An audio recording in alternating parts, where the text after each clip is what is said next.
Barnaby Jones, starring Buddy Ebsen. Also starring Lee Merriweather, with guest stars Marjo Gortner, Meg Foster, Jason Evers. Tonight's episode, a gold record for murder.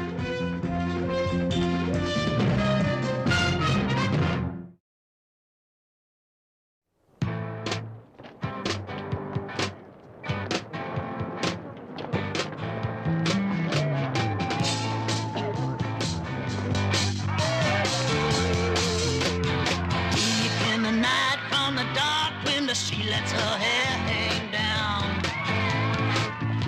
She smiles from the side and her eyes look wide, and the people all crowd around.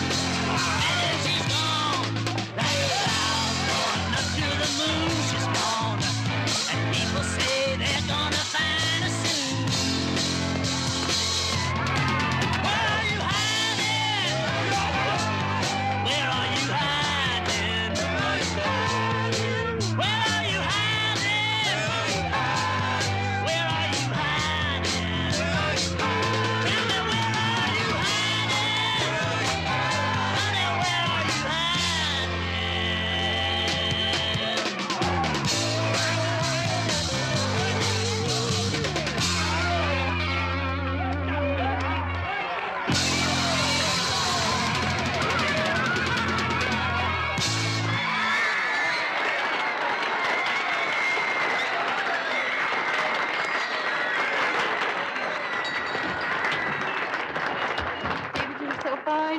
Wasn't he fine, Gil? I don't dare argue with the man's #1 fan. Here you go, Star. You're so great. Listen, Tom, let me help you. Sit still for a minute. Come on. Yeah, I do that, and I'm out of a job, and you're going to be out of an idol, too. Hey, you up front tonight? Yeah, you look great. It was a beautiful show. Well, I just give the folks what they crave, man. You know, those theatrics, those get them every time. Yeah, the performance was fine, but, All right, already. Hey, come on. Man, so this is supposed to be a tryout time for new material, so... only you didn't write any. Now, the new album's supposed to be delivered in 2 weeks. We've got to get into that studio. We will, old buddy. We will. When? Yeah, this gig's almost over now. We've run out of excuses. He's right, David. Everybody's waiting for your new material, honey. Well, listen to the voice of the public, huh? David, Glenda knows what she's talking about. You've got a position to maintain. Now, what keeps you on top? It's as much what you write as what you do. All right, already. I can see that my public has prevailed. Amen. You want new songs? You'll get them. But hey, the kids got to be left alone, man. Just me and my creative juices. You dig where I'm coming from? Yeah. Okay, out. Come on. You too, Glenda. Go crack someplace else. David, Come come on. Move. Now look, if you're out here.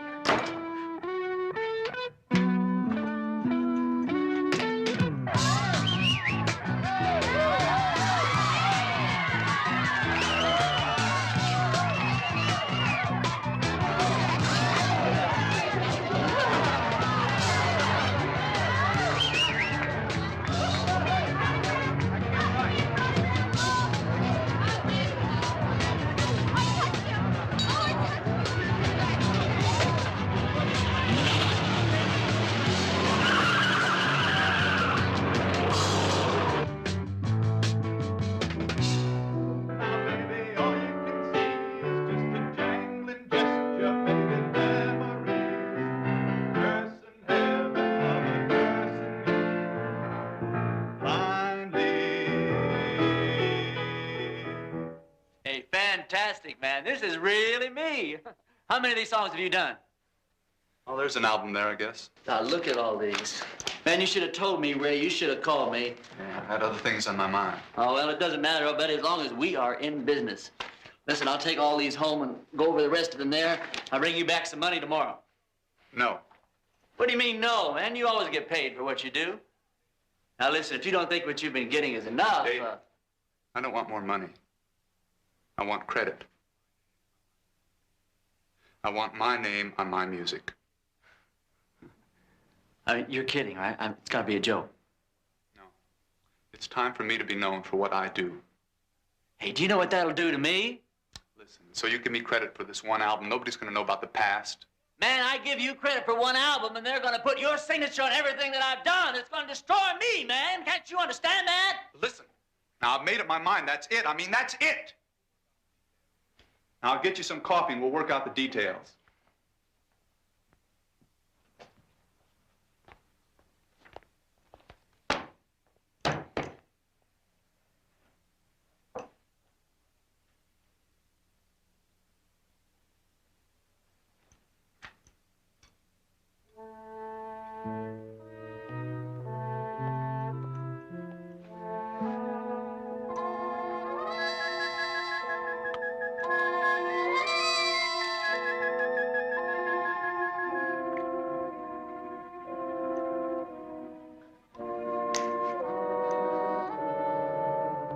It'll all work out, David. It'll be a lot better.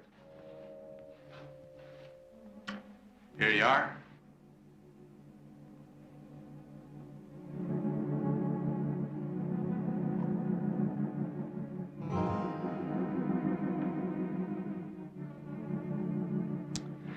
Oh, David. David! Come on, say something. Listen, I think we can be a team. Now, I mean it. I mean, I have a lot of ideas where we can go with this stuff. Will you please tell me what you think, at least?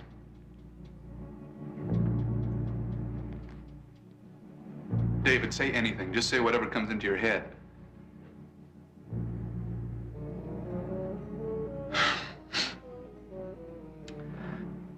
I don't feel so good. I think I'm going to sit down.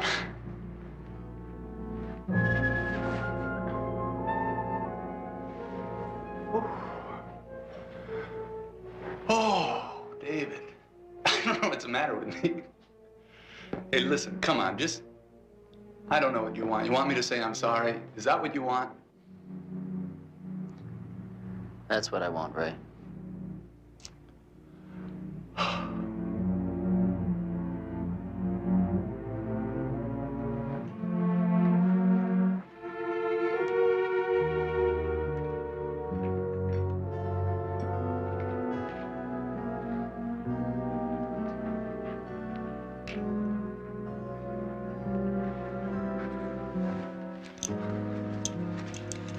Hey. Only one dude, man, can be known for David Colton's music. Sorry, old buddy.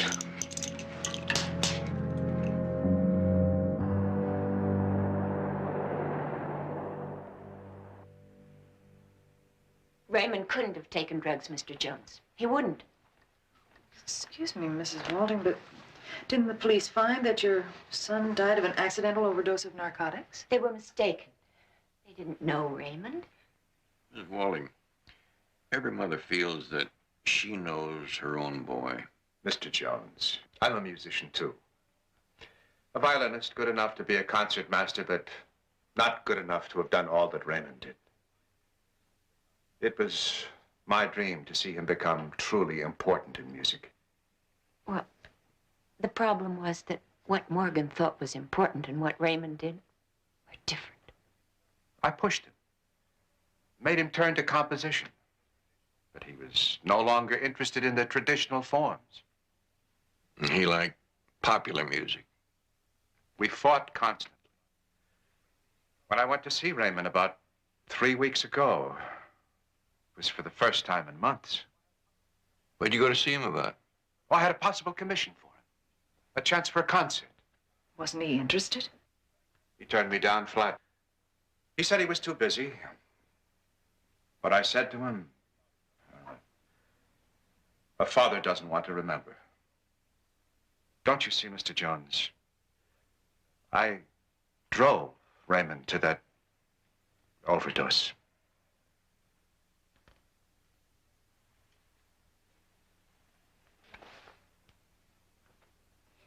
Prove my husband is wrong. Please, Mr. Jones. Raymond had everything to live for. He had his music to look forward to and a lovely young lady. Why would he take to drugs? It's a question that ought to be answered, Mrs. Walding, but I can't promise that answer will be satisfying.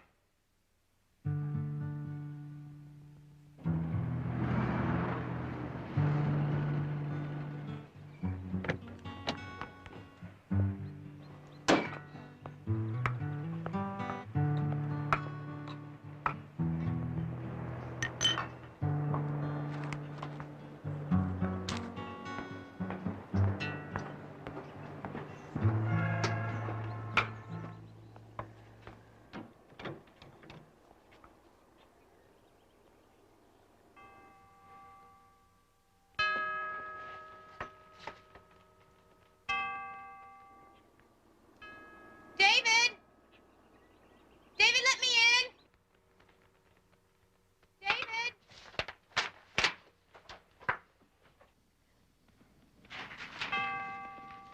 Let me in! Look, I know you're in there! What have you been, camped out here for 3 days? He's not answering the phone or the door. Do you think there's something wrong?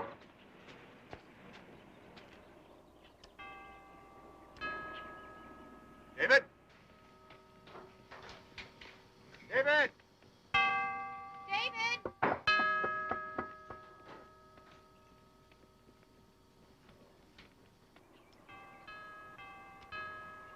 David!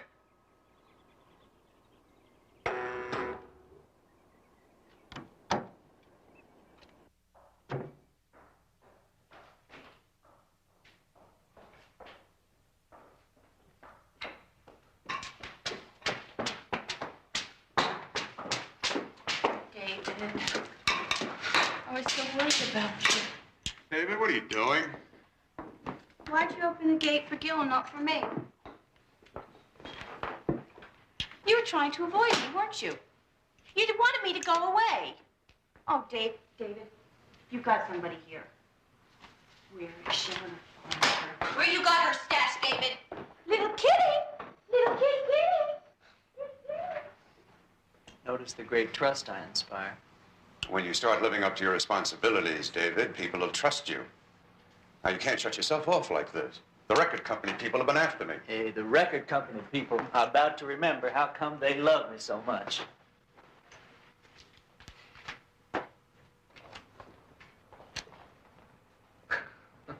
Here.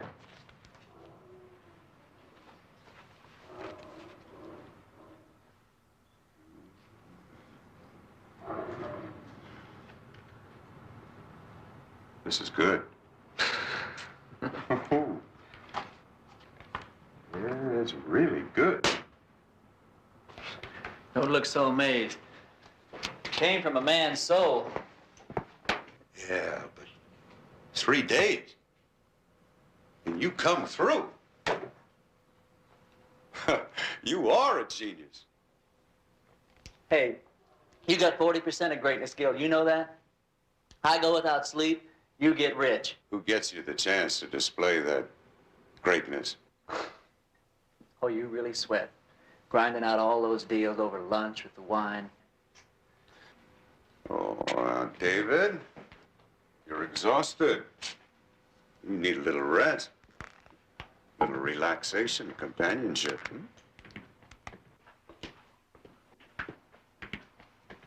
David, forgive me. Hey, I told you I was going to work. Came here straight from the club. David, I came by here that night. See if you changed your mind about being alone and you weren't here. I'm sorry, that night you weren't here. Lan, no one has ever given you any rights to me. Now, whether I picked up some chick or just drove around in the car to clear up my head isn't something that you got to know. Please, David, which one was it?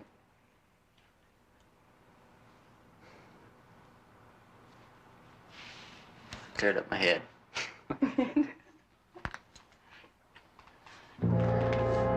Cleared up my head.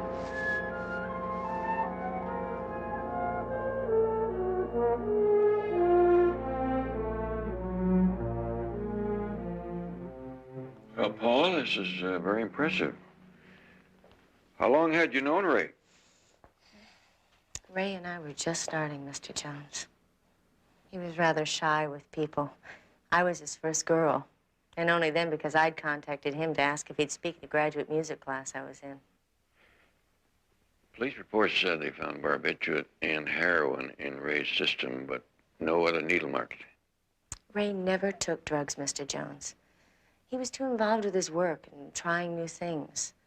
Popular music. Yes, I never saw any of it, but Ray was very excited about starting to write some rock. Well, now, they do have these stories about rock musicians and drugs. Mr. Jones, Ray had his own little world right here. He didn't even know any rock musicians. What about this young man? David Colton. David Colton's about as big as you can get. I really don't see how he and Ray... According to this stamp here, this was a complimentary record. You have to know somebody to get those, don't you? Or be in the music business. Ray must have hundreds of complimentary records. Yeah, it's classical, but it's rock. And the only ones he seems to have gotten for free are all from David Colton. Quite a stack, too.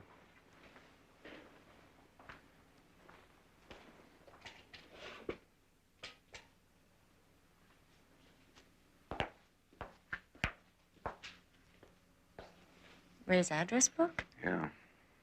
David Colton. Address and phone number. Seems to me this is pretty confidential stuff, especially if Colton is as big as you say. Well, the numbers wouldn't be that easy to come by, no, but why wouldn't Ray mention knowing him? Especially when he was so interested in Colton's field. Well, one way to find out, pay a visit to David Colton.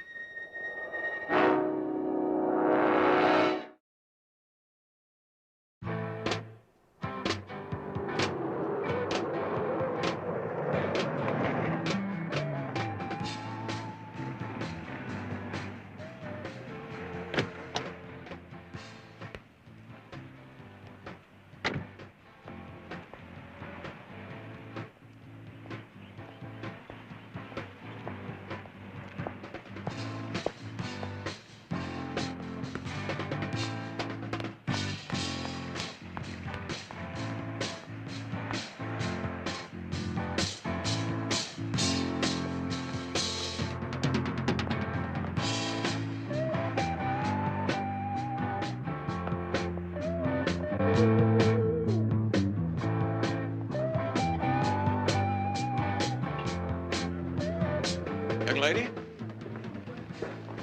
Wonder if you could help me find Mr. Colton. This is David Colton's house, isn't it? Yeah. Yeah, sure. I'm Colton. Care to join us, friend? Discover the true you? Well, son, I think I've lived long enough to know who I am. Maybe you can help me discover the true David Colton.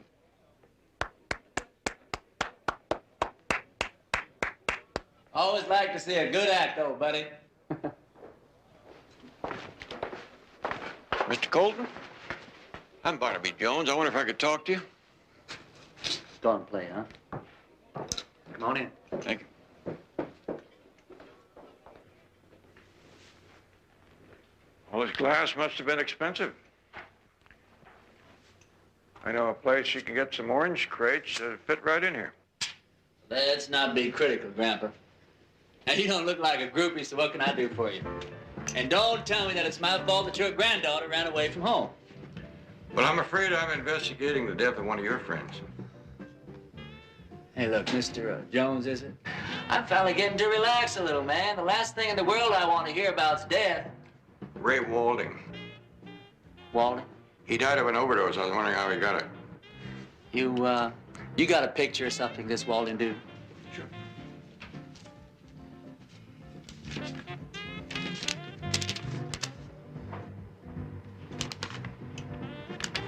You don't know him? I mean, his face is a little familiar. Maybe I've seen him around. He was a musician. A lot of people are. He had all of your records, complimentary copies. My record company's got a big freebie list. I've got no idea who half the people on it are. Does your phone number get circulated the same way? If it does, it seems to me it defeats the whole idea of an unlisted number. That's how come I change it every couple months. Well, I'm sorry to have wasted your time, Mr. Colton. If you can't help, guess you can.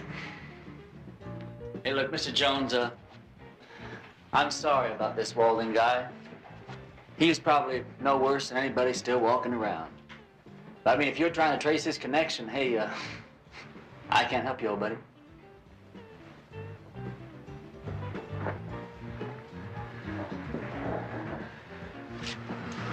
You are supposed to keep people like Mr. Old Shucks there out, Gil, not just stand around and listen to them gas. It's too bad you couldn't help him. Yeah.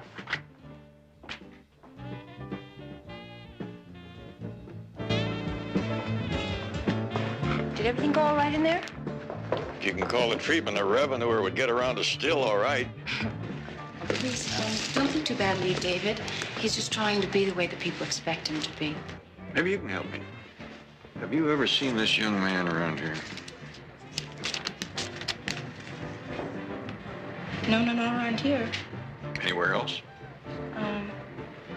Yeah. A couple of months ago, David, took me out to dinner, a place in Hollywood, and he came over to our table and started talking to David. Did you hear what they were talking about? No, David just sort of hustled him away. He mentioned his name. But David knew him. I mean, he said he was going to see that cat soon, and David wouldn't say anything like that unless he meant it. Well, thank you, Miss... Glenda. Glenda.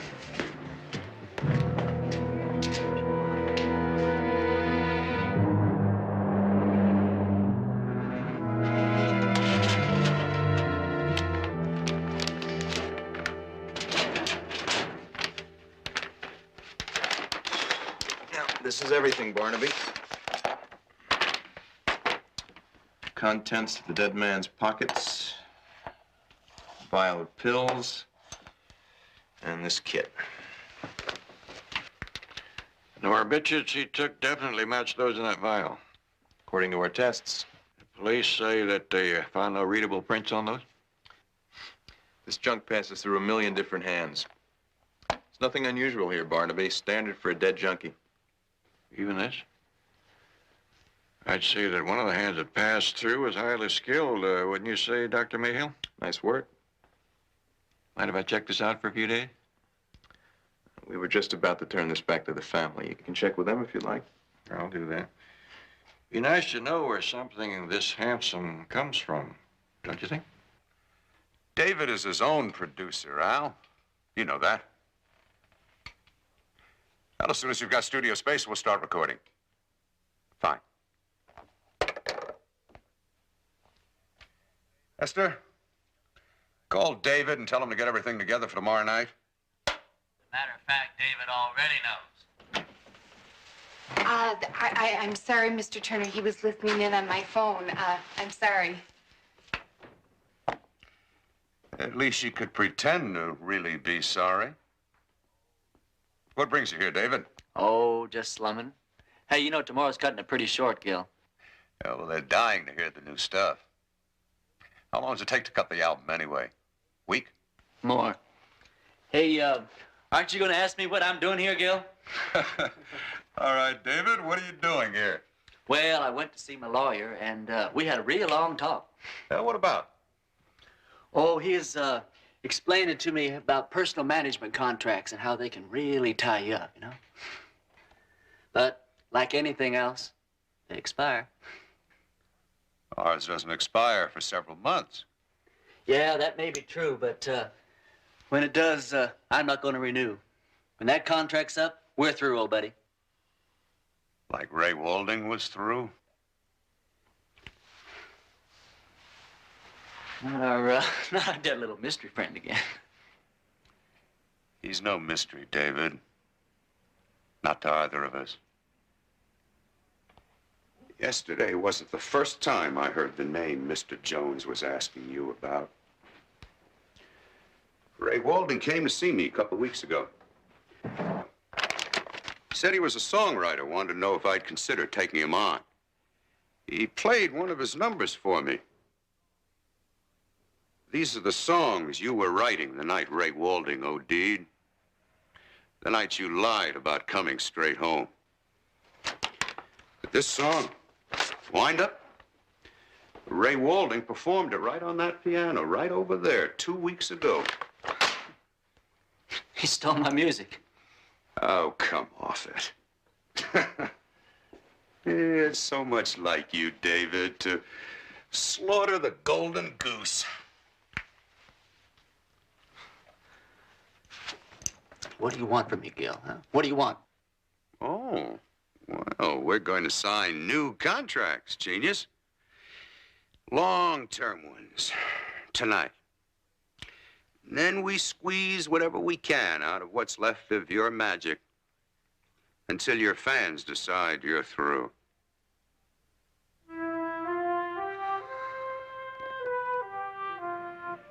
Nope, I don't know your friend. But you do sell these purses.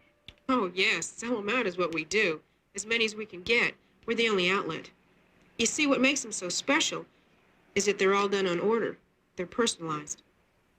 How do you mean? Well, when you look at it like this, it just looks like a design. But when you open it up this way, then you can see the initials. DF. Now, who would DF be?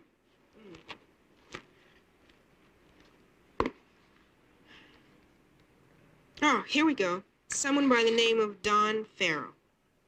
Is anything on that card that would indicate his address? Oh, yes. And you can have it as soon as you pay for what you already bought.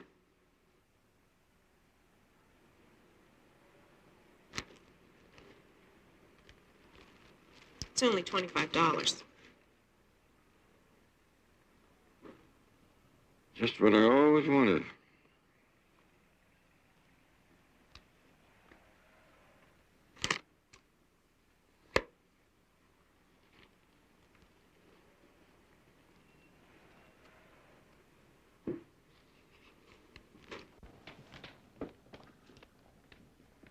You'll have to sign the new contracts in triplicate. Well, where's Glenda tonight? I thought she could be here to celebrate with us. Well, I didn't think she should be here. Oh. Well, maybe we can find someone else to ghostwrite for you.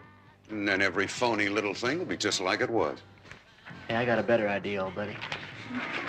How'd be we just forget the whole thing? All of it. No way.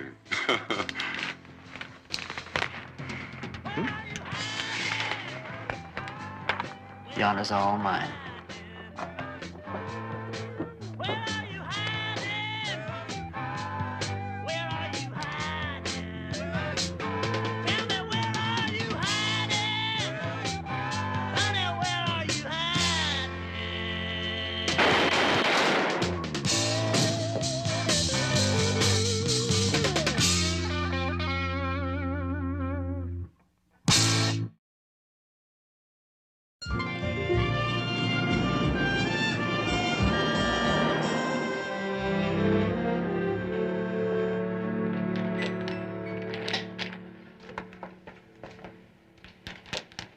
Good morning.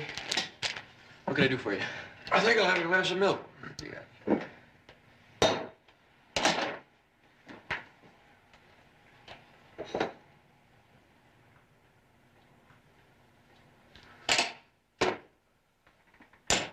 you go. That would be 75 cents. Isn't that a little steep? Get what you paid for.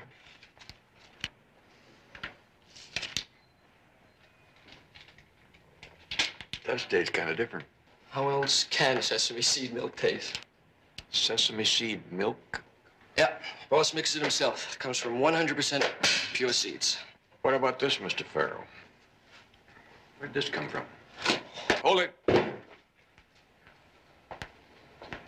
Now, I did a lot of talking to your landlady just to get her to tell me where I could find you. Doesn't seem fair to lose you now. Look, I got nothing to say to you, mister, or any other narc. I'm not a narc, but I can tell you that heroin is not a health food. Now, what I want to know is, when's the last time you saw this pouch? We both know what was in it. Who'd you sell it to? I never sold anything to anybody. How did Ray Walding get it? Who? Look, Mister, I don't know what you're pulling, but I never heard of any Ray Walding. Look, there must have been 20 people around me. They saw what I did. I just passed the stuff on as a gift, as a token of appreciation. A token for whom? When I was young, they packed me off to school.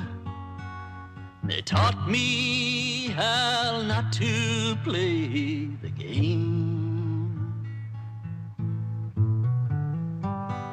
I didn't mind if they groomed me for success, if they said that I was just a fool.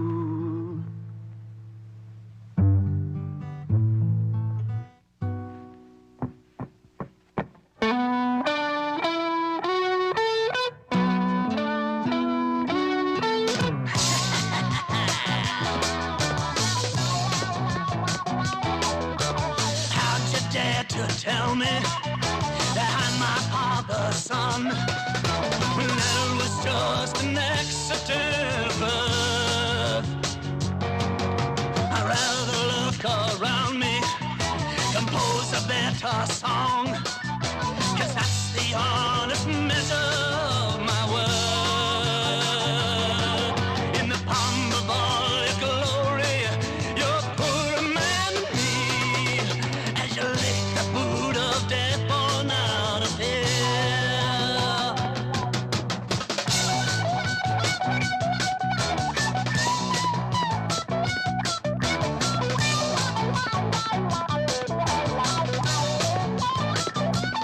Now you can excommunicate me on my way to Sunday school and have all the bishops harmonize these lines.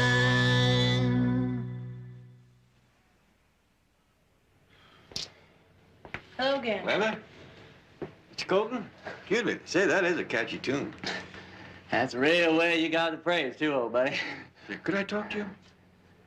But Mr. Jones, this hasn't been a free show. I mean, we are trying to get ready for a recording session tonight. Well, this won't take very long.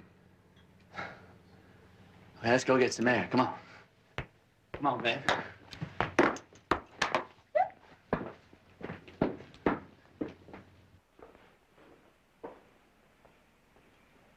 It's kind of personal. So is she.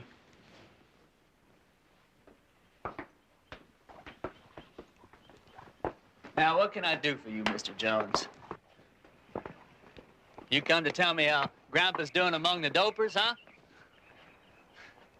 A young fellow named Don Farrow gave this to you the night of Ray Walding's death. The heroin in it was used to kill him. Ray Walding. It's a young man whose picture you identified.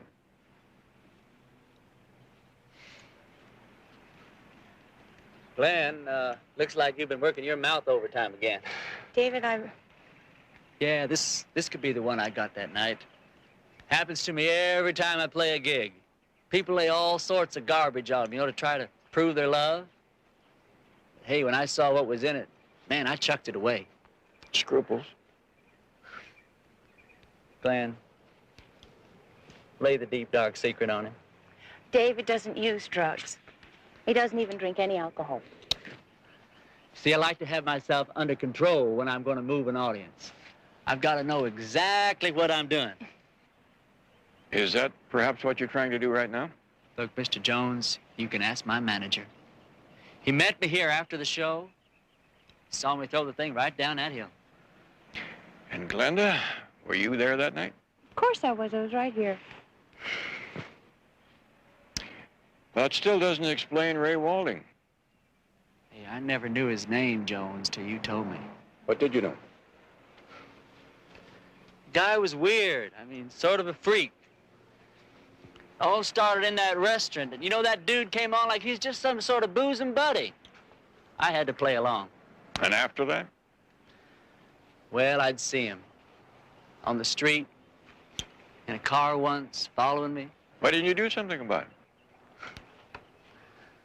Look, there are a lot of freaks around, who sort of make a hobby out of someone like me. Isn't that right? You just sort of got to live with them. Now, I figured there's no point in telling you about it before. Now, and as for this bag, he could have been hanging around the house and just picked himself up a souvenir. Well, you've given me a lot to think about. Well, just so you do your thinking someplace else, Mr. Jones, let me get back to work. If I can, Mr. Colton, if I can.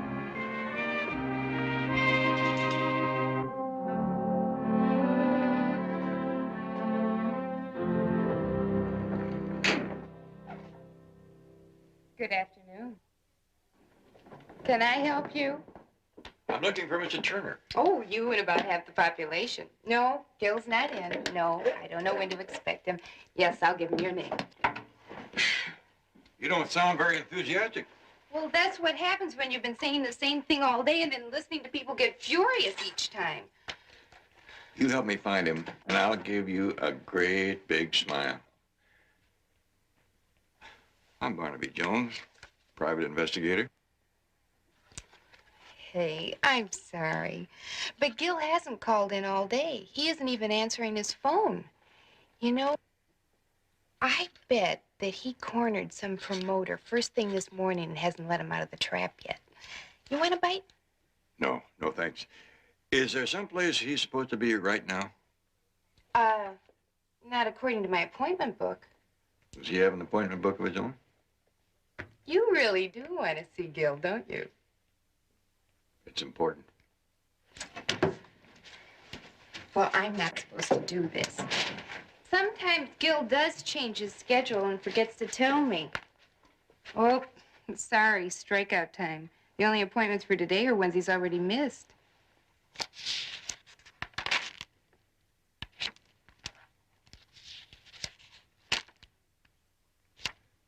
What about this appointment with Ray Walding? Did he keep that one? Oh, I don't... Oh, yes. He was very excited about what he heard. You know, that's such a shame for that man to die that way. Just before Gil was going to make him rich.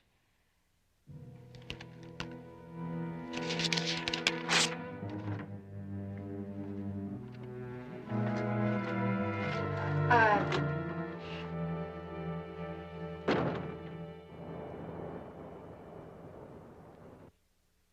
10:45, Ray Walding, songwriter. Ray met with David Colton's manager? He never told me.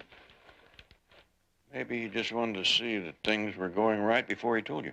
But they didn't go right, did they? This isn't how things are supposed to end. Not for someone as brilliant as Ray.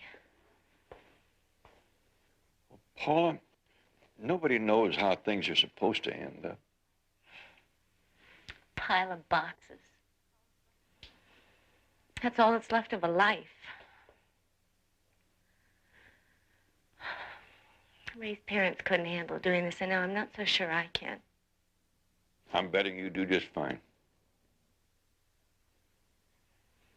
But I'll never be able to bring to others half the pleasure Ray could have.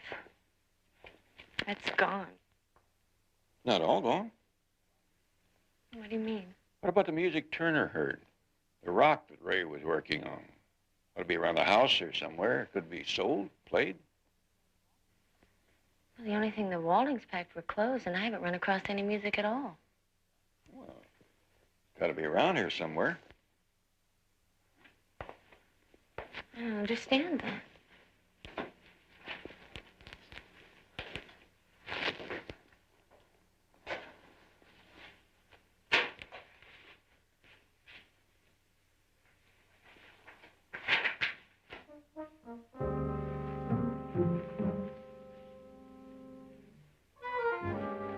What is it? Faint impressions that Ray probably made when he was writing on the top page. How can you make anything out of that? Well, Paul, it's kind of like the preacher said about people. There's something good in everyone, but some, you just have to work a little harder to bring it out.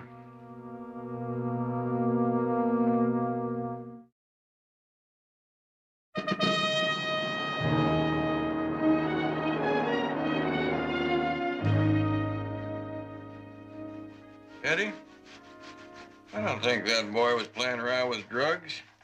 Things were going too well for him. He didn't really have any reason to follow David Colton around either, Barnaby. I don't think he did.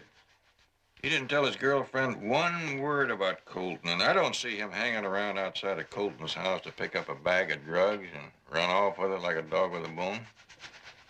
What was the link between the two of them, then? Music. That's all it could be. When was it you said that Colton started getting successful? Just the last couple of years. According to some of the people I talked to, he was a member of a group before then. Too bad we can't talk to some of his old partners. Hear what they had to say about their pal. I beat you to it, Barnaby. I talked to one of the group who lives in New York now. He said that back then, Colton could barely read music, let alone write it. Betty, you make a man proud. Well, now, look here. Missing music? Part of it. Betty, you remember where you hid my guitar?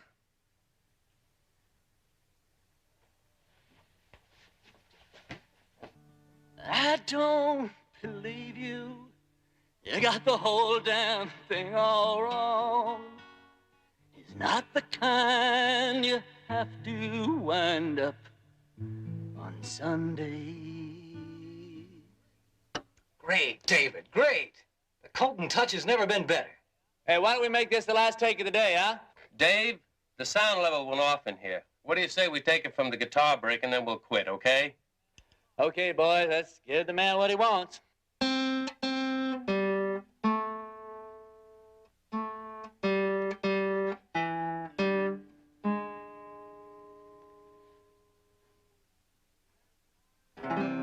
When I was young, they packed me off to school, taught me how not to play the game.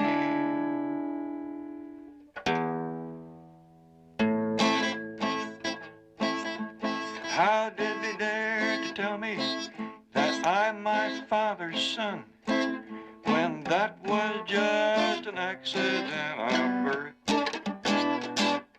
Betty, it's the same song. Colton was rehearsing Ray's song. Well, how did he get a hold of it? From Turner? No. Turner didn't have it. His secretary said that Ray wouldn't leave anything. You know, Barnaby, Ray's earnings from those few classical recordings he made had to be pretty small. He would have had to supplement his earnings to pay the rent. Maybe he did. Famous singer-songwriter who can't write, and classical composer who can, but doesn't want his father to know about it.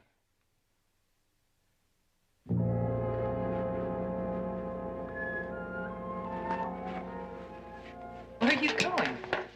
Well, thought I was doing a pretty fair solo here. Maybe it's time to see about a duet.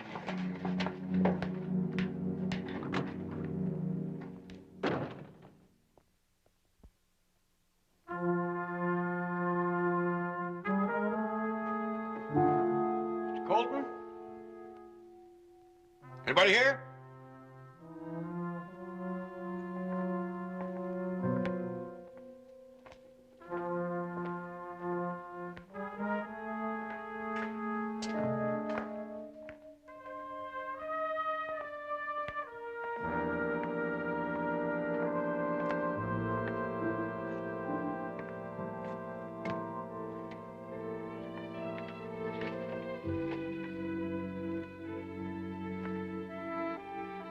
That's for pros only, Grandpa.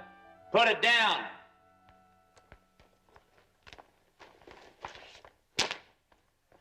I was upstairs teaching those record company executives the business. I thought I'd better stop down here and pick up all my music before I went home. A lot of thieves in the business these days, you know. So I have learned. Did Ray write everything you're supposed to have written, or just this? Man, I starved, Jones. I starved for a year. No one would touch me. You can't just be a singer anymore, not with these kids. You got to be a creator, a damn poet. And you don't have a spark of poetry in your soul, do you? Man, Ray came up to me after a gig. It wasn't bad, but man, it wasn't good either. Gave me one of his songs. Said he didn't want his name on it, no personal kind of deal, and so I took it. The song was a hit. So you took more? And I paid him for everything he wrote. What did you pay for his life? You didn't go home and throw that dope away. You went right over to Ray Walling's for this. And what did you find out? That he'd grown up. He was through worrying about whether or not it hurt his family. He wanted credit for what was his. It'd be like killing me, Jones. Don't you see that? It'd just be a question of time before everyone would see that he was the real genius and that all the bows I would take were just a bunch of lies. Man, I am David Colton, the main man. Nobody can take that away from me. Not Ray, not Turner, not even you, old buddy. Is that the reason Turner's so hard to find? Did you give him an overdose too? Come on. Come on, let's go. Come on.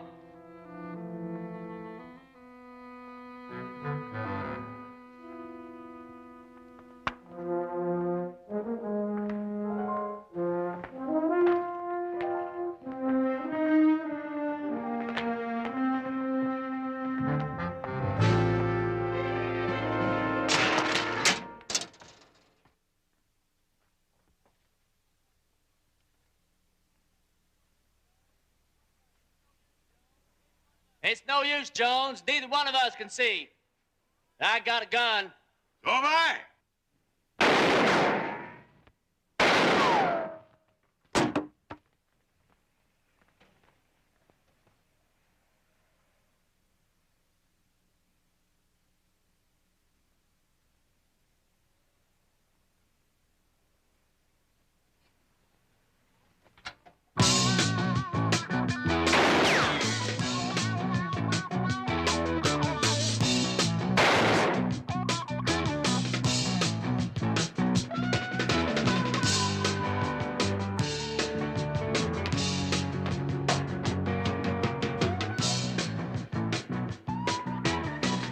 David. Take it down. Robert Golden. David. David. David.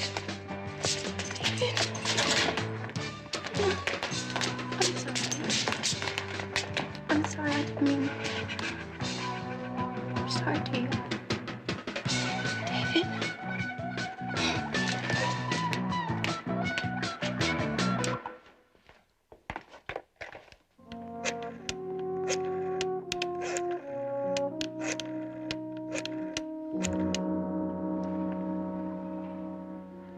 Lieutenant Biddle, please.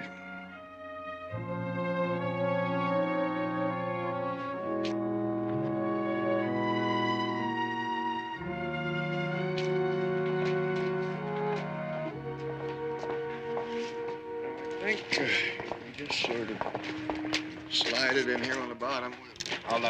Maybe we'd go better on the top there. Someone could move that. All right.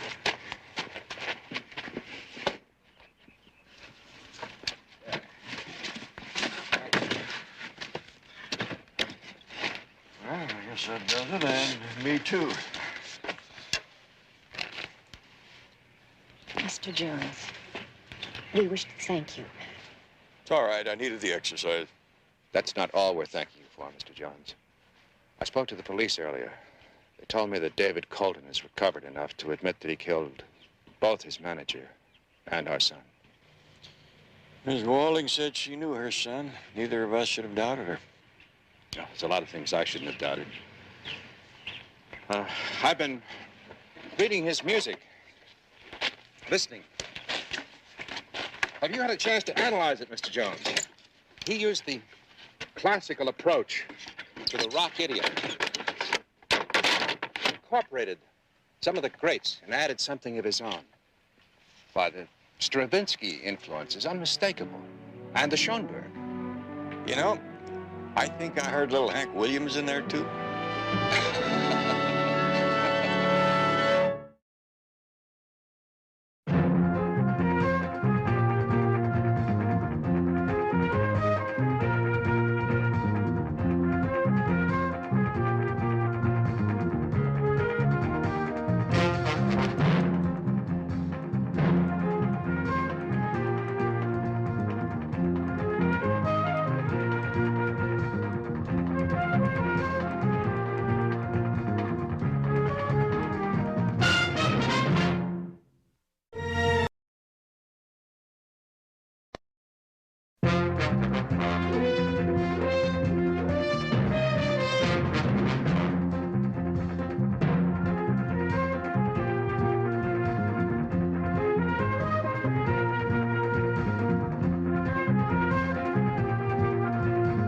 Barnaby Jones, starring Buddy Ebsen. Also starring Lee Merriweather, with guest stars Glenn Corbett, Lynn Marta, special guest star Nina Foch. Tonight's episode, Divorce, Murderer Style.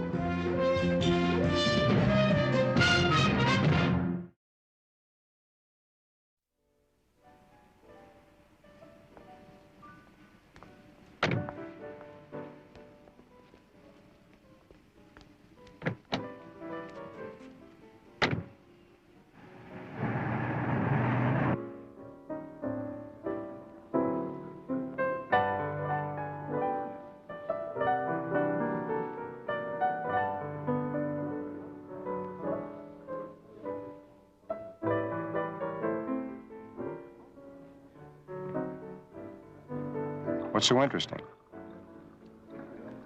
That marvelous-looking waiter. You used to have a figure like that, didn't you, Charlie? You telling me I'm getting fat? Oh, no. Just comfortable. Like a friendly old overstuffed chair. You were so beautiful when I first met you. What do you want from me? Another 50-yard run, I suppose. The crowd yelling and the bands blaring. Nobody can be a football hero forever. You have to look for other values in a man. You write that down. Stop it, Linda. All right. I'm sorry. Forgive me. I'll tell you a secret. What? I'm divorcing you.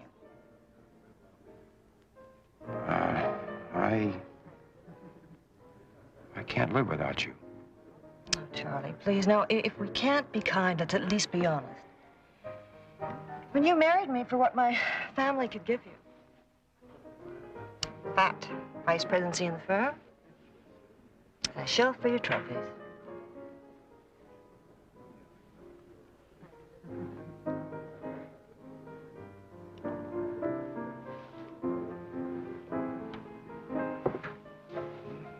I guess you've said it all.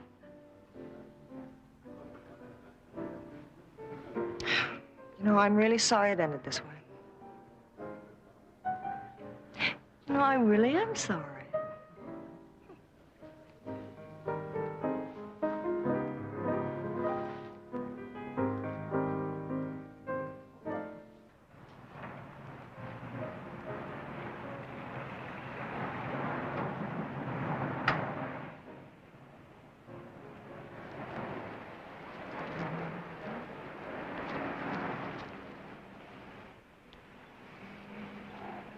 Where's the attendant?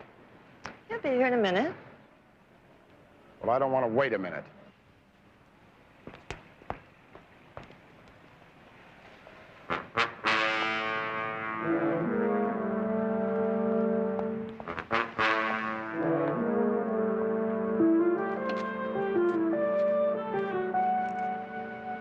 Hold it. Behave, you won't get hurt. Hand over your cash. The lady, all your jewelry. Move.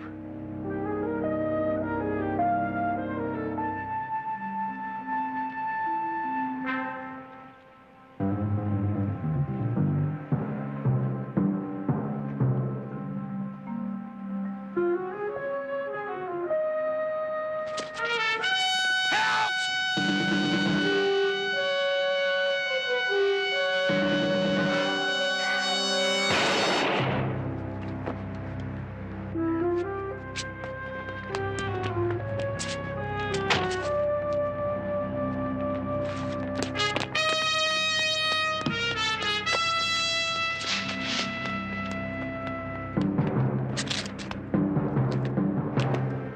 enough.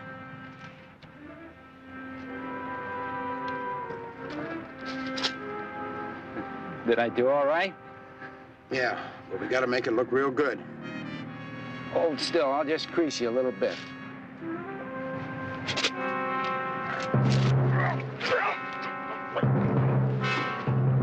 No! Please!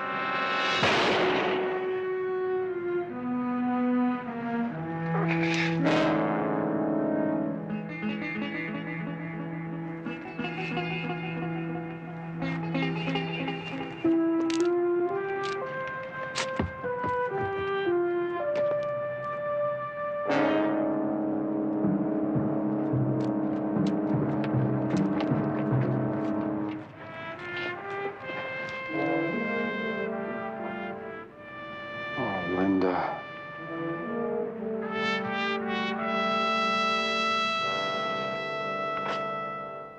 I was in Cap Ferrat when the family phoned with my niece's death. I flew home immediately. It's hard to believe that anyone so beautiful and vital is gone. I practically raised that girl. I arranged her coming out party. Always saw that she met the right people. May I get you something? Some tea, perhaps? An aperitif. Our stock is kind of low. Got a little bourbon? That'll be fine. I'll have the usual, Betty.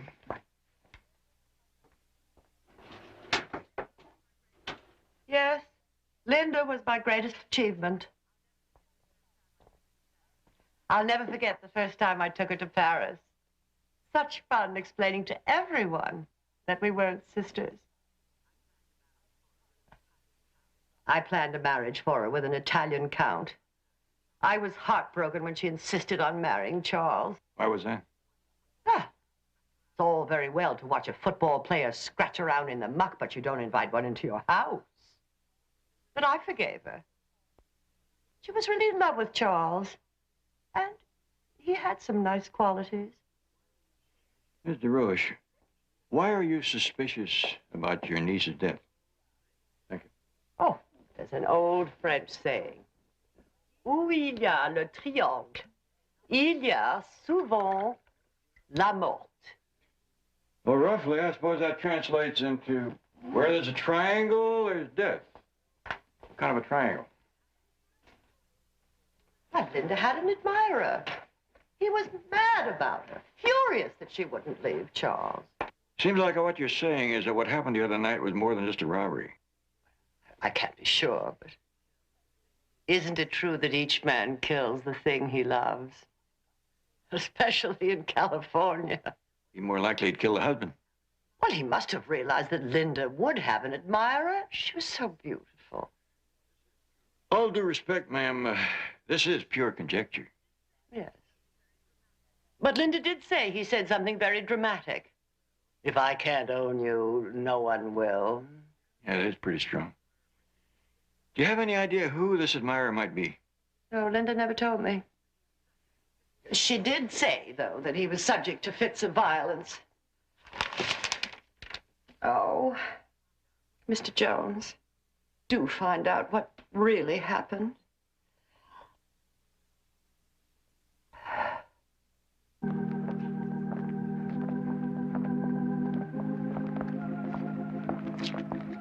Charlie, I know it's no comfort at a time like this, but what we all wanted to say, what a brave thing you did.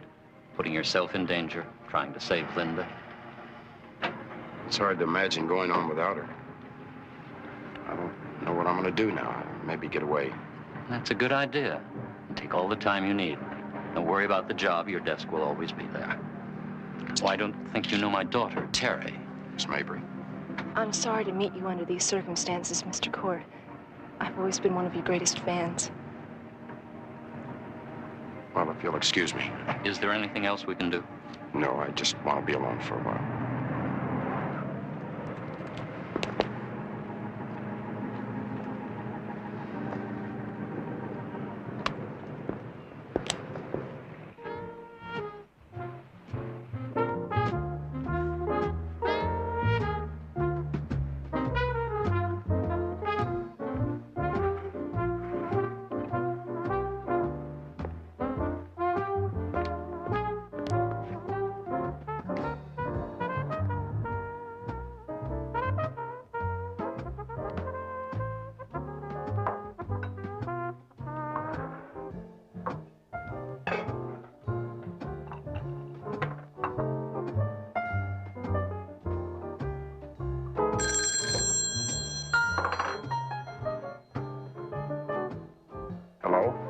Mr. Court, Yes. this is Mrs. Wilson, Who? the wife of the man you killed. I think you and I should have a little talk.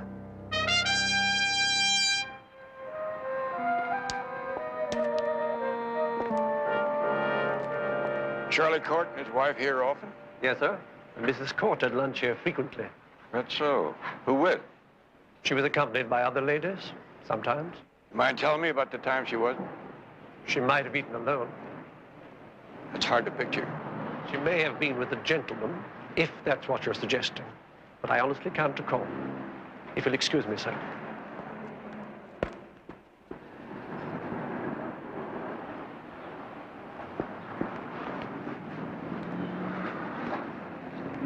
You hear any of that?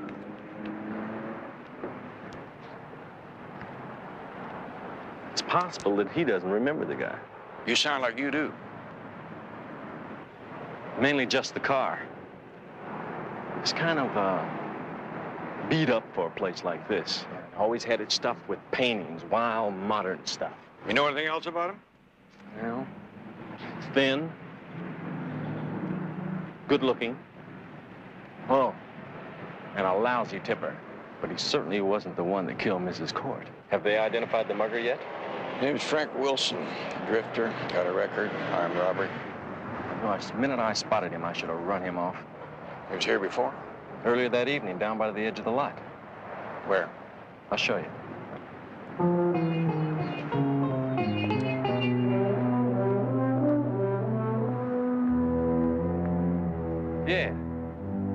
Yeah, just about right down in here.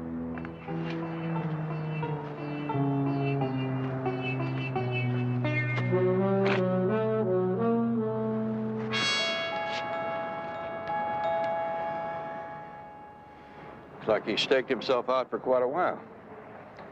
See the whole parking lot from here. Must have been waiting for the right victim. Why? Why what? Why wait? Seems to be anybody coming out of there been rich enough to rob. You couldn't buy a glass of cold water in there for less than $100. Was there a lot of traffic at that time of the night? Sure. It was about closing time.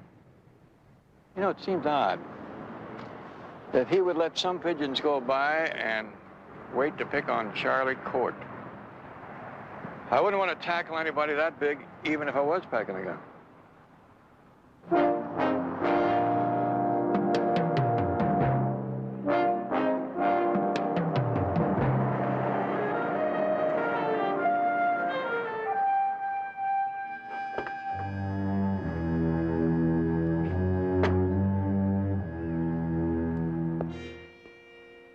Over here.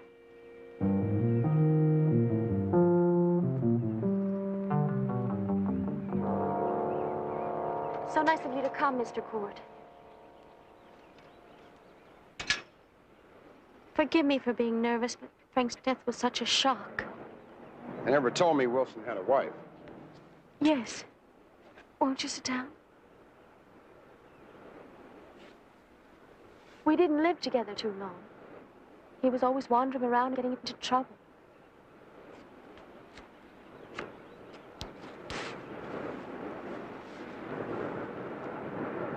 What do you want? Well, first to tell you that I hold no hard feelings towards you, and that I hope you won't hate me for some things I have to tell you. Go on. Frank visited me last week up in Fresno. He wanted a reconciliation. I'd always refused him until he could straighten himself out and prove a good husband. This doesn't concern me. Well, he gave me some money. He said it was an advance from a friend in L.A. who offered him a job.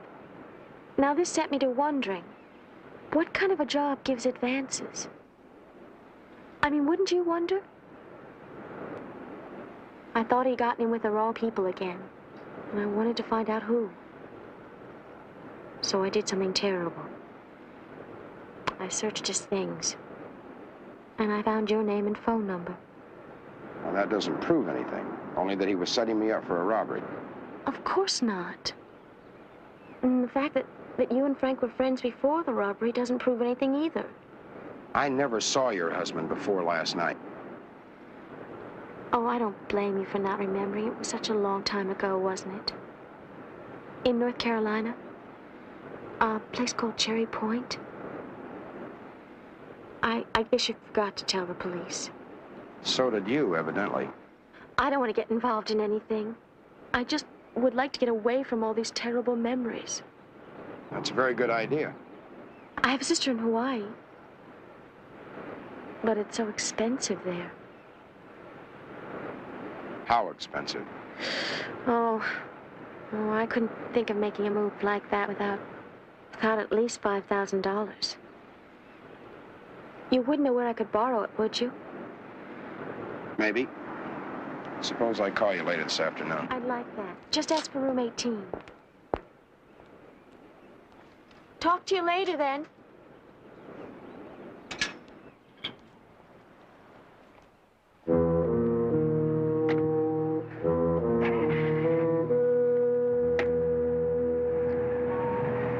How'd it go? I think we bought him too cheap. Well, you can always raise the ante.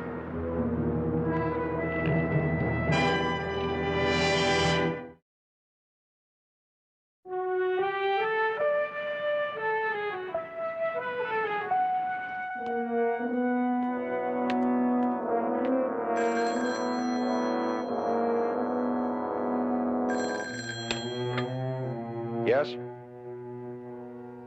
Who? All right, send him in.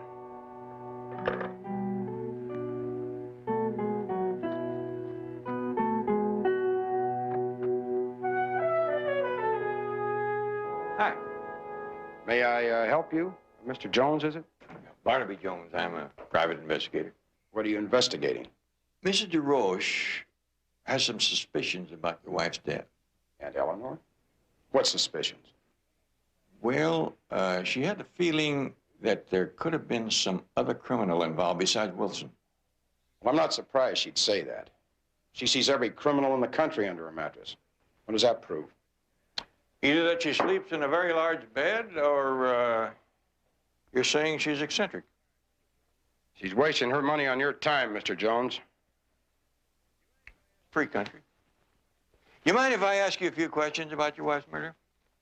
What can I tell you I haven't told the police? It was a simple robbery. I've been investigating robberies for a number of years, and I don't recall one which was exactly simple. What could be so unusual about this one? Well, the mechanics were a little peculiar. Why stage a robbery like that in such a public place? Criminals do stupid things. Amateurs, maybe, but Wilson was a professional. And the evidence seems to indicate that he was in that parking lot for quite a while. Why did he single you out? I don't think he was being selective. He was probably just working up his nerve. Speaking of nerve, it took quite a bit of courage for you to jump an armed man like that over a simple robbery. Why'd you do that? I don't know. It was dumb. Maybe it was the drinks I'd had. I guess I'll regret it the rest of my life.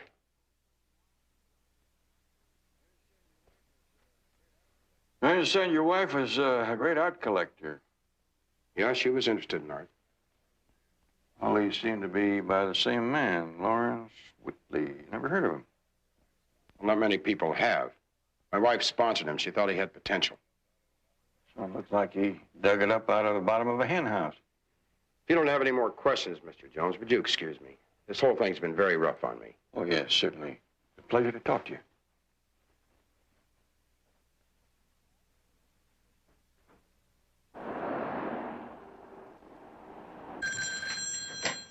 Hello? Everything's ready, Mrs. Wilson. Oh, Mr. Court. I'm so grateful. I really am. But... But what? Well, I've been thinking, $5,000 really doesn't go very far these days. See, I'd like to establish a really solid financial base, so I wouldn't have to bother you again. How solid a base? Well, could you see your way to 20,000? It's a long way, isn't it? Not if it's the end of the line. I wouldn't impose any further. You've been so kind. Well, I don't want to be seen at that motel again. Can we meet someplace else? Certainly. As long as it's public with a lot of people around. Girl has to protect herself, you understand. Do you know the Lebec Lodge in the North Valley? No, but I'll find it. I'll be in the bar at 8 o'clock. I'm looking forward to it.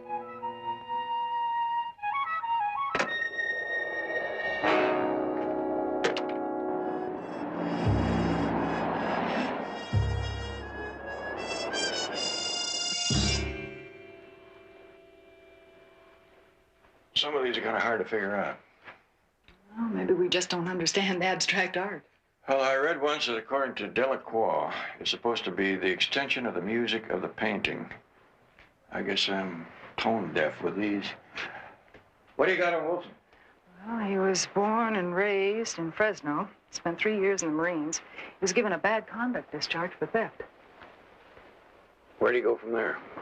Back home to get married. He lived with his wife, Catherine, for a short period of time. Then he left to drift around the country. He served time in 2 states for assault and armed robbery. What about his wife? She stayed at home. They were still married at the time of his death. Very interesting. What do you know about Fresno? Well, just that they roll up the sidewalks at 9 o'clock. Well, nobody wants to look at a sidewalk. It's been left out all night. You could try the winery. Why not? Taste the Pinot Noir. Pick a few pigs. Ask a few questions. Find out all you can about Wilson.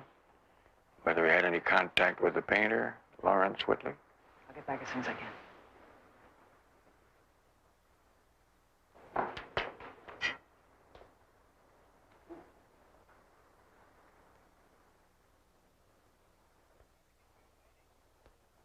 Sorry to keep you waiting, Mr. Jones, is it? I'm Larry Whitley. How do you do?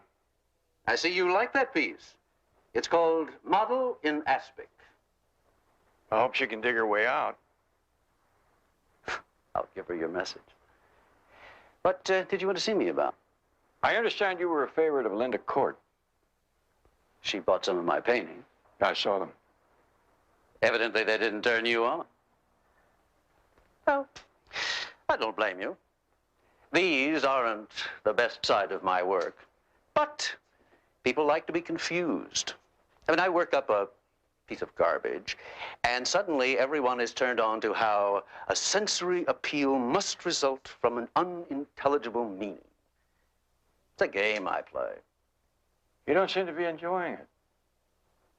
Linda liked them. I thought that I could be another Cézanne, but I'd have done anything to please her. Mr. Whitley, it's possible that the man that killed Linda was a hired killer.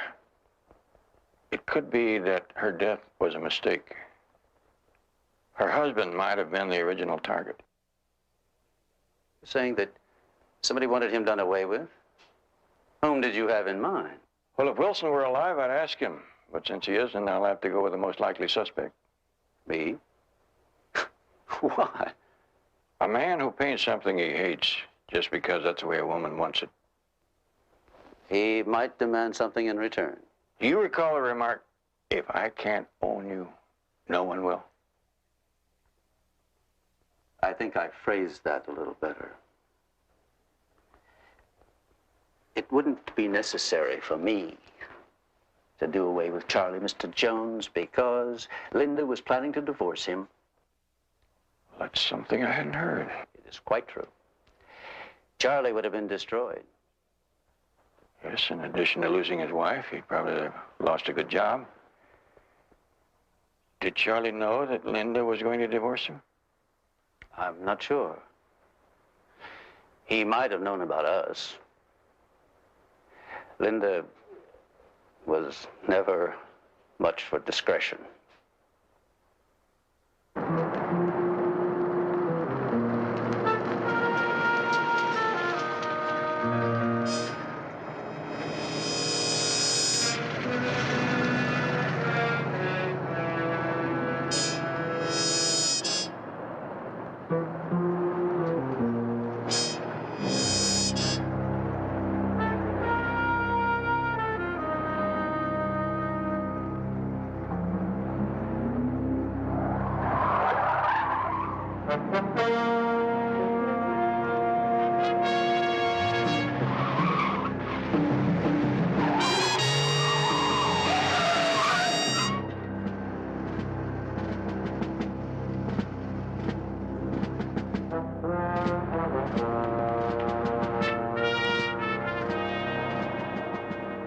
There's nobody here. Well, I forgot the place was closed on Monday. Got your money in the car. Why don't you bring it here? Why don't you come with me? Back off. I'll go with you. And the money better be there.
How was Fresno? I was wrong. They really know how to live up there. You look like you enjoyed the wine. Oh, it was all those dinners that got to me. I had to entertain half the women in Fresno to get any information. Did it pay off? Yeah. I located a neighbor of Catherine Wilson's. She gave me this. That's Mrs. Wilson. Find out anything else? Well, Frank Wilson visited his wife in Fresno 2 weeks ago, and he left her some money. How much? Almost $2,000. Did she tell her neighbor that? No, the neighbor had a friend who worked in one of the banks. Kathy exchanged all the money for traveler's checks and then drew out all the money in her account. Sounds like she wasn't figuring on coming home soon. Did she accompany Wilson to Los Angeles? No, it seems she left with a boyfriend. A nightclub bouncer named Lee Masters. I don't think he'll be going home either. I think I just read where they found him dead out at Lebec Lodge last night. Evidence indicates victim of hit and run. Kathy Wilson has been having a miserable run of luck with her men. I think I ought to learn all I can about this accident, if that's what it was. Okay, is there anything you want me to do? Excuse me. Get some rest.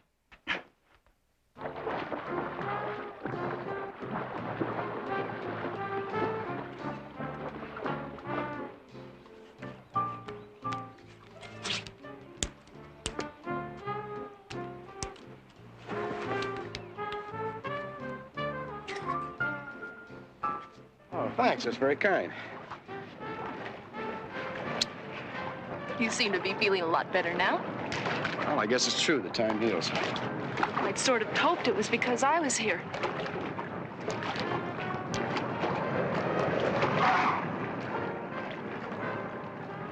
Back in a minute.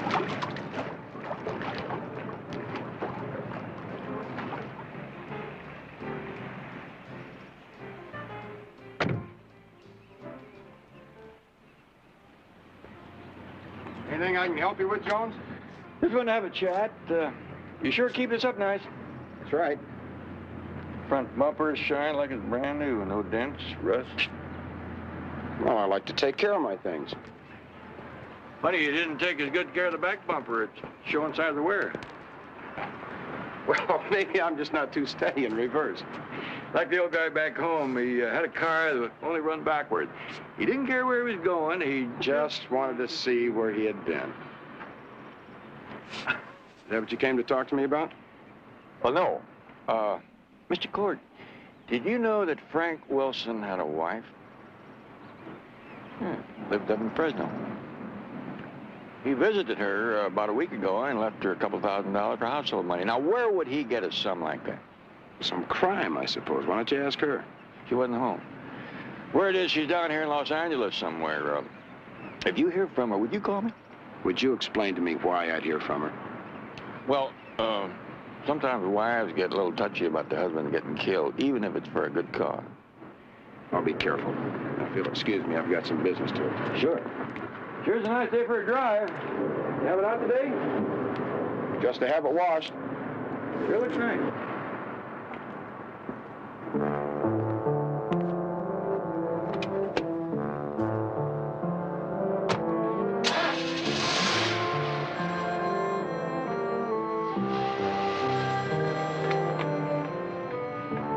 Charles?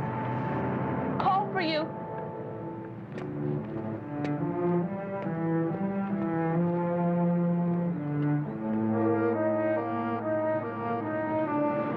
I'd better shower and change. Yes. Dirty murderer. Well, I figured I hadn't heard the last of you. Oh, you have. You have, because the police can take it from here. I'm calling them. It's not going to get you any money. I'm not in business anymore. You're too dangerous. Oh, yes, you are, lady. You're still in business or you wouldn't be calling me here. Price has gone up to $50,000. It'll take time to raise that. And it'll take time for me to figure out a payoff where you can't get your hands on me. There's no problem. I can't afford to hurt anyone else. Oh, you can't afford not to. Looks like pretty hard work. Yeah, but it's shaping up. Been on it since early this morning. Mr. Court been down to look it over? No, we drove out without giving a glance. He seemed to have other things on his mind. Oh, yeah. I guess he was worried about his car. He told me he had an accident. He kind of banged it up. Yeah, front end. Looked like he used a bumper for a can opener. Don't work too hard. Okay. Get the money and stay by your phone.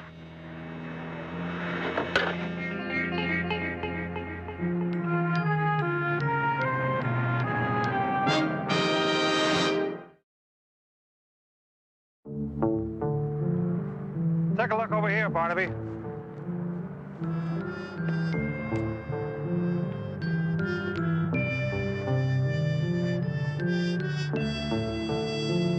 Look at this tire mark. This could have been made last night.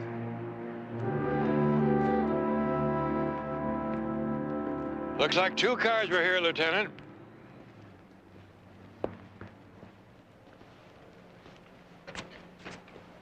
Say, did you happen to find a motel key on Masters? What makes you think that? Just a guess. You had to stay somewhere down here. I figured you didn't buy a house. Well, you're close. We found a receipt on him from the Hollywood Motel. What'd they have to say? And he checked in there 2 days ago with a young woman. Is that a fact? We got a description, but haven't been able to locate her yet. She probably left town.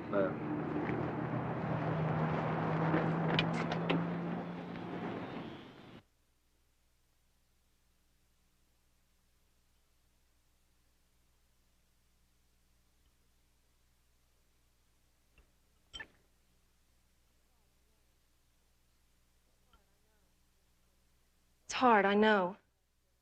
What? Being without someone you've loved for a long time. But I think anyone can go on. If he knows people, still care for him. Won't you let me help? You're a kind and gentle girl, Terry. Maybe the only one I've ever known. People can't help me now. Somewhere in the world, there's a place where fat, old ex-football players can find some peace. I'd like to dump everything and go look for it. But I'm afraid. Of what? Myself.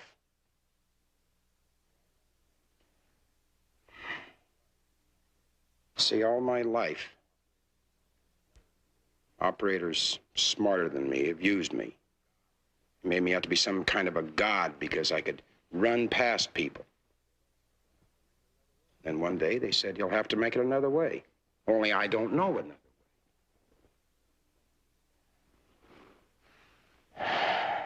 So the second team moved in. The vultures waiting to pick at the bones. I don't understand. A wife that was amused like I was a toy and got bored when the paint rubbed off. A company that put me in public relations with a fancy office. Put me on exhibit. You'll have to forget about the past. It'll only make you unhappy.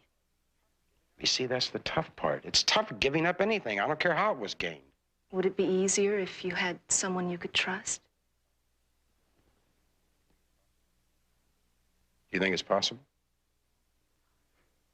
I think anything's possible if you try hard enough for it. Maybe we could try for it together.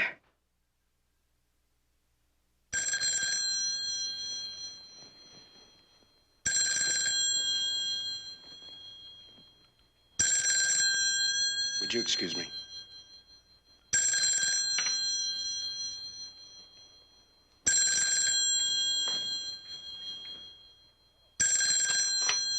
Hello? You know the Bayshore Bowling Alley? Yes? We'll be there at 5 o'clock. Put the money in one of the daily rent lockers at the west end of the building. And? There's a phone booth in Van Nuys. In the parking lot of a market at the corner of Chandler and Ventura. Tape the key under the shelf. Chandler and Ventura. I'll send somebody to pick up the key. You follow him and I'll be right on the phone to the police.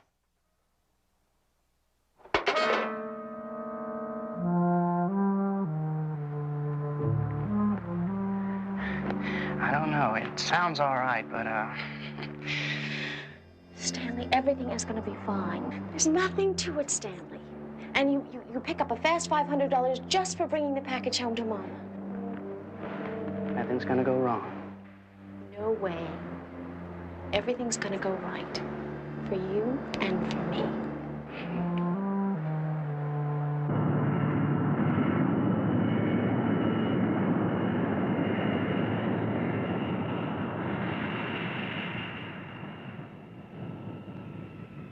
Well, I don't know what I can tell you I haven't already told the police. He and the woman registered here on the 29th. The police said his name was Masters. Is that the way you registered? No, he used the name of Scott Waters. Is this the woman who was with him? Yep, that's her. Thank you very much for your trouble. Are the police looking for her? They may not be the only one.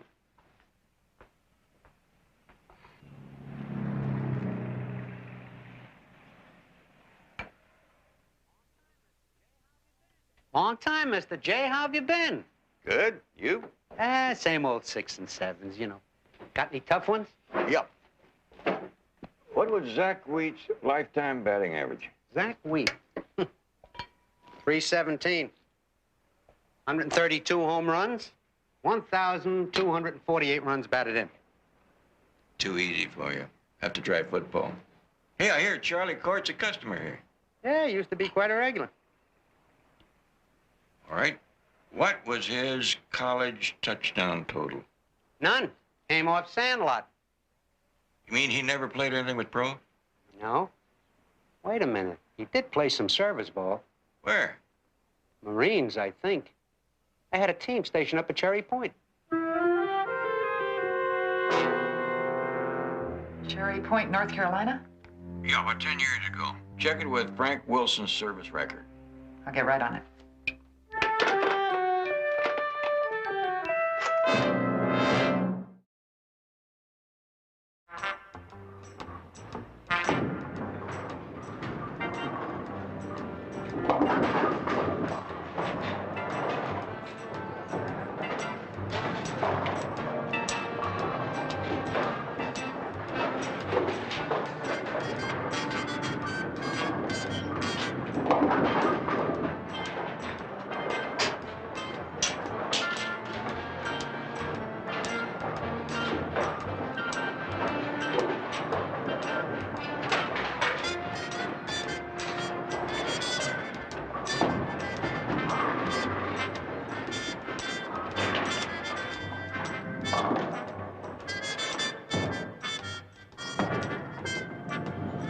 Help you? Yeah, I had a few things to check, and I noticed that all the other lockers were rented except the one I took. Yeah, a guy came in a little while ago, and he wanted to roll of dimes. I saw him rent all the lockers. He left, came back in a few minutes, and he opened one of them. Is there a place near here where they make duplicate keys? Yeah, right down the block. Thanks. I called the Marine base at Cherry Point. Frank Wilson was stationed there, the same time as Charlie Court, but they were in different units. Did Wilson play football? No, but he was the equipment manager for the team. That means he did have some contact with Court. All right, that establishes the tie-up between the two of them. Any word on Wilson's wife? Not yet, but I think we better get to her before Court does.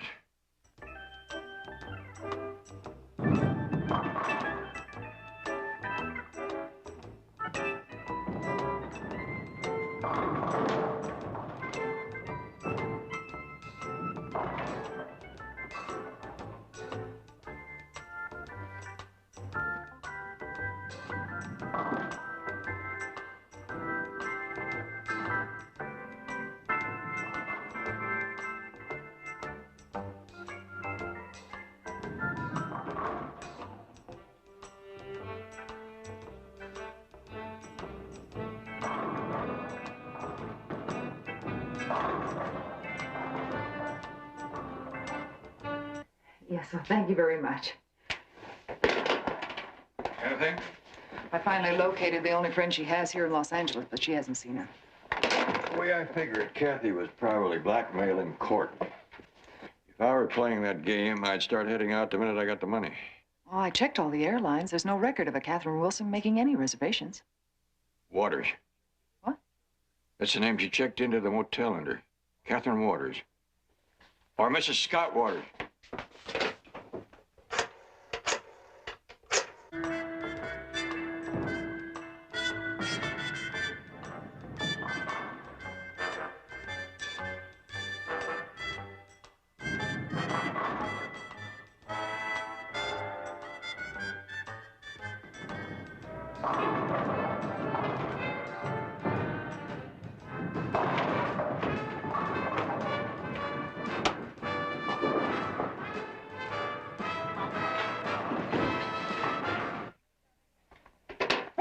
Got it. Mrs. Scott Waters, 11 a.m. flight to Hawaii on Consolidated Airlines, and she left a callback number. Let's see where this number is.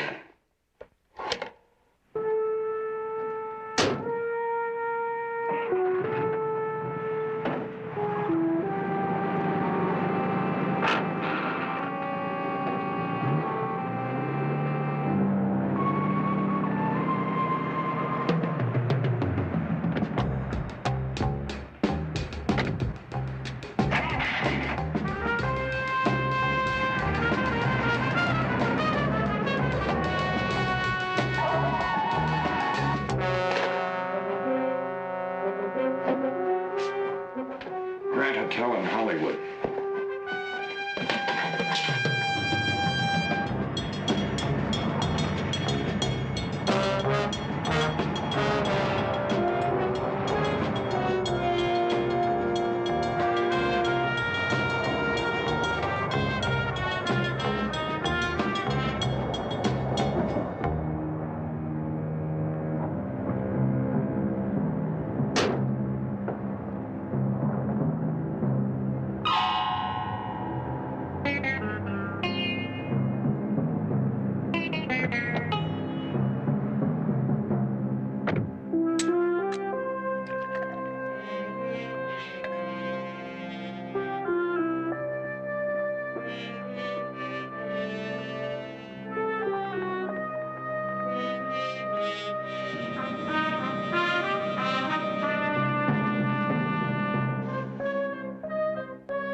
Got any more friends around?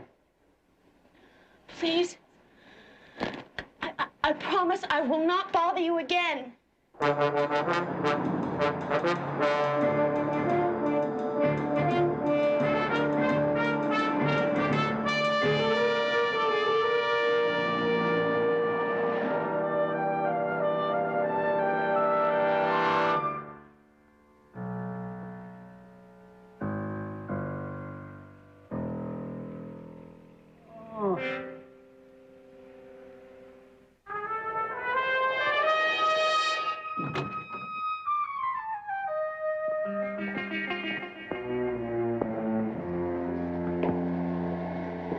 What happened?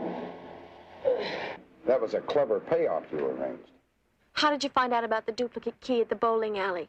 I noticed all the lockers were rented except one. And the cashier told me about your boyfriend. Now, he shouldn't have come back so soon after he had that key made. What did you do to him? There won't be any more trouble. More important is, what am I going to do with you? You fire that gun, it'll raise everybody in the place. Come on. No, please. You're coming with me whether you like it or not.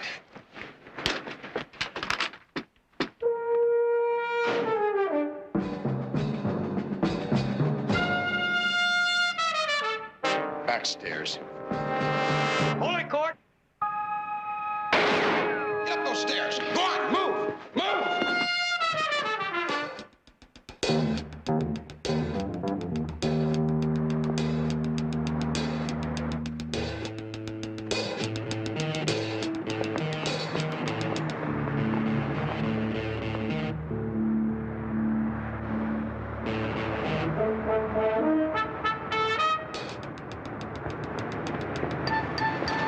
You're an open target, boy. Drop the gun.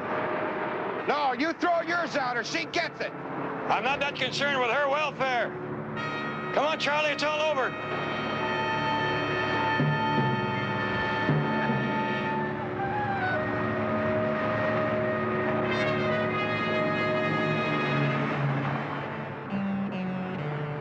Look out, he's got another gun!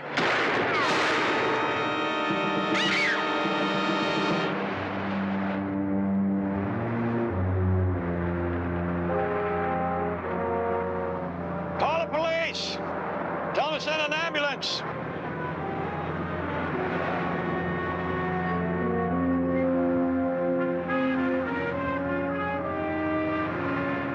Too bad. You could have saved yourself a bullet, son.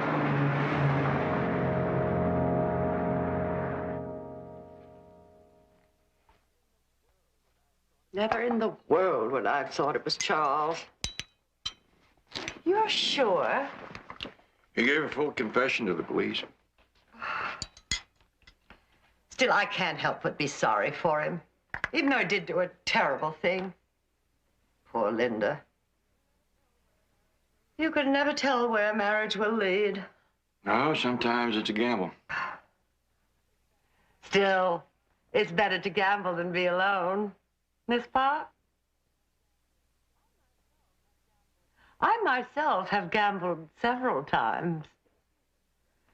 What about you, Mr. Jones? Just once. I'm a widower. Oh, well. Well, don't you think only once is really not giving it a chance?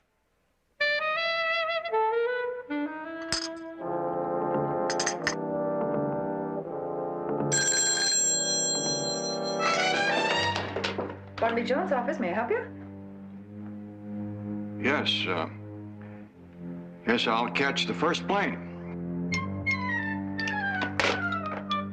Excuse me, ma'am,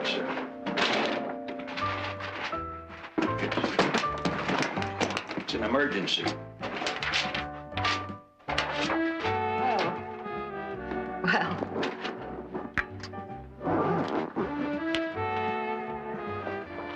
I hope you have. He's a charming man. Does he own a dinner jacket? I don't think so. Oh, well, we can rent him one. Bye-bye now.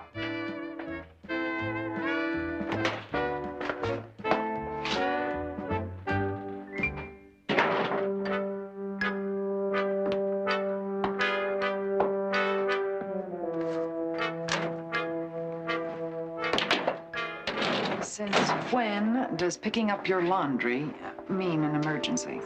When a lady like that gets to itch to gamble again.